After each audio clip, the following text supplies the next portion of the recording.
एहतलाम हो रहा है। मुफ्ती साहब, दिन रात एहतलाम हो रहा है। मैं मुफ्ती साहब हूं, हकीम साहब नहीं हूं। समझ रहे हो?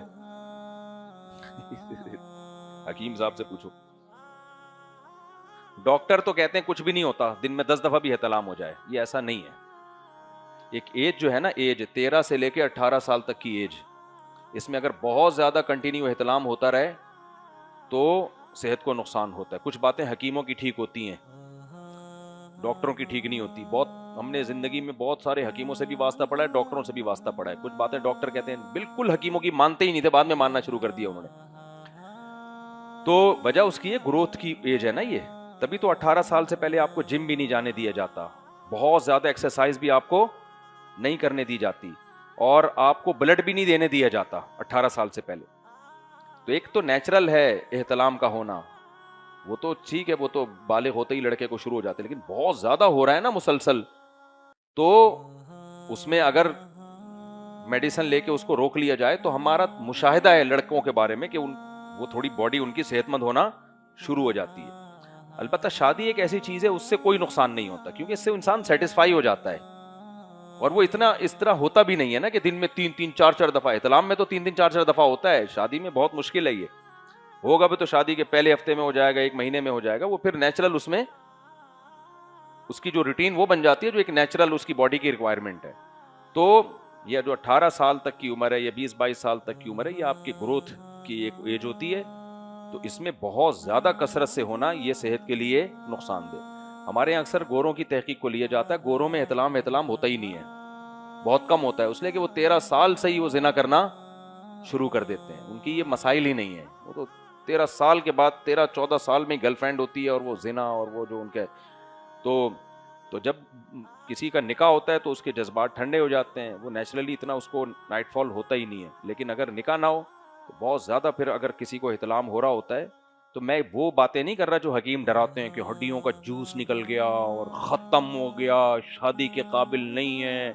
ऐसा कुछ भी नहीं होता, इतना नुकसान नहीं होता। बस ऐसा ही होता है कि आपकी एज अभी 18 साल से कम थी और आप जिम जाके बहुत ज्यादा वेट उठा रहे हैं। तो जाहिर है अभी तो आपकी बढ़ने की उम्र है ना, 13-14 साल आपकी एज है अभी। तो आप जो खाएंगे वो आपका मांस बनेगा, उससे आपका कद बड़ा होगा, ये सारी चीजें होती हैं। तो उसमें आपने जाके हद से ज्यादा वेट उठाना शुरू कर दिया, बहुत ज्यादा दौड़ना शुरू कर दिया, आप ब्लड दे रहे हैं हर दूसरे महीने। तो 18 साल से पहले ना ब्लड देने की डॉक्टर इजाजत देते हैं, ना आपको जिम जाने की, जिम जाए हल्की फुल्की एक्सरसाइज, ना बहुत ज्यादा जॉगिंग की इजाजत। मैंने अपने दोस्तों में बहुत सारी चीजें मेडिकल साइंस की तहकीक से नहीं, वो मुशाहिदे से पता चल जाती हैं। मैंने तो जिंदगी में फुटबॉल भी खेला है, क्रिकेट भी खेला है, जैसे बच्चे खेल कूद के बड़े होते हैं। तो हमने देखा है कि जो बच्चे 13-14 साल की उम्र में बहुत ज्यादा खेलते हैं, नॉर्मली तो जो खेल रहे हैं उनको खेलने दो। हमारे एक जानने वाले थे, फुटबॉल बहुत खेलते थे 13-14 साल की उम्र से, इतना भागते सुबह शाम, वो छोटे रह गए। सारे भाई उनके लंबे लंबे, तो सारी एनर्जी कहां लग रही है, इतना ज्यादा खेला उन्होंने। तो एक लिमिट होती है भाई, जब आपकी बॉडी का स्ट्रक्चर पूरा कंप्लीट हो जाए तो फिर उसमें बहुत सी चीजें नुकसान नहीं देती। तो ये मेरी राय है, हो सकता है कोई डॉक्टर साहब इससे इख्तलाफ करें। तो मेरी जो राय है वो भी हकीमों की एक, वो हकीम जो सर्टिफाइड हकीम है, 2 नंबर हकीमों की बात नहीं कर रहा, वो मना करते हैं कि बहुत ज्यादा अगर एहतलाम हो रहा है तो उसको रोकने की कोशिश करनी चाहिए। अच्छा, डॉक्टर आम सिंपल एक बात कह देते हैं कि भाई एक चीज जब भर जाएगी तो वो तो ओवरलोड होगी, तो वो तो यानी जाहिर है वो तो जाया होगी फिर, तो उसको आप क्यों रोक रहे हो, तो नुकसान होगा। भाई ओवरलोड हो तो ठीक है ना, ओवरलोड होने से पहले ही, ये तो ऐसा है कि टैंक भरा है नहीं और पानी उसका खाली हो रहा है, इसको मतलब लीकेज है उसमें ठीक है ना। तो मुशाहिदा है, मुशाहिदा कि बहुत ज्यादा 18 साल की उम्र तक, 13-14 साल की उम्र से लेके किसी को नाइटफॉल होता हो तो वो जिस्म उसका भरता नहीं है। खस्सी बकरे को देख लो और आंडू बकरे को देख लो, वो बेचारा यूं होता है, और वो जो बेचारा जो खस्सी बकरा है वो कैसा सेहतमंद हो जाता है। तो इसलिए जो अभी टीनेजर लड़के हैं ना, अच्छा एहतलाम का इलाज क्या है, बाज हकीम गलत किस्म की दवाएं दे देते हैं, तो वो भी नुकसानदेह है। इसमें जो नेचुरल इलाज है वो कोशिश करनी चाहिए। नेचुरल इलाज ये है कि अपने ख्यालात को क्या रखो, पाकीज़ा। ज़्यादा होता है सोचने से, हर वक्त फुहश सोचते सोचते सोचते सोचते, तो फिर वही जो सोचते हो वही दिमाग में आता है। तो अपने ख्यालात को क्या रखो भाई, पाकीज़ा रखो। ज़्यादा आगे जाने की ज़्यादा क्या, जाओ ही नहीं इस तरफ, जो सोचोगे वही आएगा। अब देखो मुझे आज ख्वाब में इरशाद भाई आए, जापान वाले। क्यों आए? इसलिए कि मैं डिफेंस में, इतना क्राउड था, सेल्फियां मुसाफों से बच के निकला, तो हर जगह जहां भी जाता हूं लोग बेचारे मोहब्बत करते हैं, तो सेल्फियां, तो मेरे दिमाग में एक ही। अब जापान में मेरे साथ यही हुआ था, इरशाद भाई मुझे लेके जाते थे कि यहाँ खाना है, बिठाया, वो 20 आदमी बैठे हुए हैं, मुसाफे, सेल्फियां, तो मैं डरा हुआ था ना। आज ख्वाब में मैं सोया हूं तो मुझे इरशाद भाई आए, गाड़ी में बिठाया कि एक जगह जाना है। मैंने कहा अल्लाह खैर करे, इरशाद भाई लोग तो नहीं होंगे? वो कह रहे हैं नहीं कोई भी नहीं है। मैं जब गया तो पब्लिक खड़ी हुई है, सेल्फियां, मुसाफे, इसी में मेरी आंख खुल गई। वो जापान वाले इरशाद भाई ने जिनके व्लॉग बनाया, तो मैंने उनको मैसेज भेजा, मैंने कहा इरशाद भाई ख्वाब में आ के भी डरा रहे हो आप।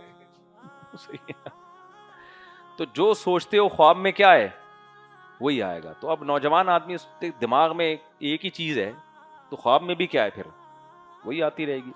तो इसलिए रात को कोशिश करो खाना कम खाओ, चित मत लेटो। आप यानी मुशाहिदा करो कि हमेशा चित लेटने से नाइट फॉल होता है। करवट के बल सोया करो, चित मत लेटो। और पेट में गैस नहीं होनी चाहिए रात को, गैस का बहुत गहरा ताल्लुक है नाइट फॉल से। तो पेट रात को क्या होना चाहिए, हल्का।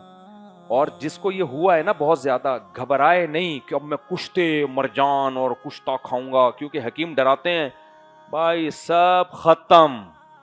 एक कतरा 100 खून के कतरों से मिलके बनता है, तो अगला कहता है मेरा तो सारा खून खत्म। नहीं है इतना ऐसा ही है कि बहुत ज्यादा एक्सरसाइज कर लिया आपने तो रेस्ट करो। अब जिम जा जाके वेट उठा उठा के इतना ज्यादा एनर्जी को आपने यूटिलाइज कर लिया, तो उसका हल क्या है कि भाई यूटिलाइज करना छोड़ दो आप। ना कुश्ते पुश्ते खाओगे और ये अंडे मंडे बहुत ज्यादा फोड़ने लगोगे, तो और ज्यादा इंसान की ख्वाहिश बढ़ती है।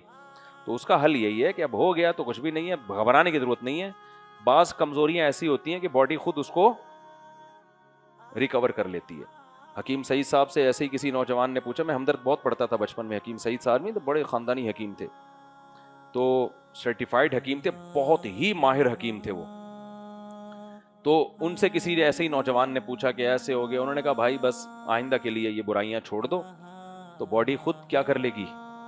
बॉडी का अल्लाह ने ऐसा ऑटोमेटिक सिस्टम लगाया हुआ है ना कि वो खुद अपने आप को रिपेयर करती है। रिपेयरिंग सिस्टम जो नेचुरल है वो बड़ा पायदार होता है, जो आर्टिफिशियल है वो गड़बड़ कर जाता है बाज दफा। तो कोई ज्यादा उसको खतर खौफजदा होने की भी जरूरत नहीं है, और थोड़ा सा कंट्रोल करने की जरूरत है। कंट्रोल का क्या है, ख्यालात को क्या रख लो भाई। और सबसे बेहतर इलाज तो शादी है, लेकिन वो करते नहीं है, तो क्या करें फिर। अच्छा भाई, एक साहब मेरे पास है, कहते हैं दिन में भी ट्रक उलट रहा है, रात को भी ट्रक उलट रहा है। सुबह हो तो फिर भी ट्रक उलटता है। मैंने कहा ट्रक का बिजनेस ही खत्म कर दे तू। जब तेरे ट्रक ने हमेशा उलटना ही है, तो इससे बेहतर है ट्रक के कारोबार के अलावा कोई और काम कर। लेकिन ये भी खुशकिस्मत लोग हैं, ये कम से कम वो गलत तरीके से अपनी ख्वाहिश पूरी नहीं कर रहे होते, समझते हो।